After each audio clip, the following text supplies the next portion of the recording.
আমরা যদি এখান থেকে একটা লাইন নেই, তো এই লাইনটা যদি আমরা এখান থেকে কপি করি অ্যান্ড কপি করে কন্ট্রোল ডি দেই, তাহলে তো অনেকগুলো লাইন সমান দূরত্বে এসে যাবে। এটা আমরা আগে থেকেই জানি।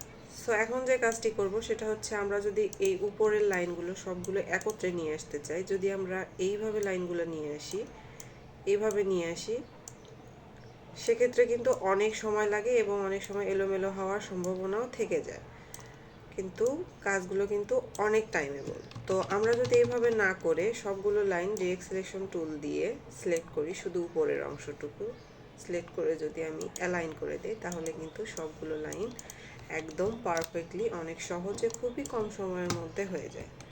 সো ওকে, আমি আর একবার দেখাচ্ছি। আমি লাইনগুলো এখান থেকে নিয়ে ডিরেক্ট সিলেকশন টুলে যাব, যাওয়ার পর এখানে উপরের অংশটুকু সিলেক্ট করব। তারপর এখান থেকে এই যে অ্যালাইন, আমি আরেকটু ভালো করে দেখাই। আমি যদি উইন্ডো থেকে অ্যালাইনটা নিয়ে আসি, উইন্ডো থেকে অ্যালাইন নিয়ে আসবো। এখন অ্যালাইন কোথায় সেটা আমাদের খুঁজে বের করতে হবে।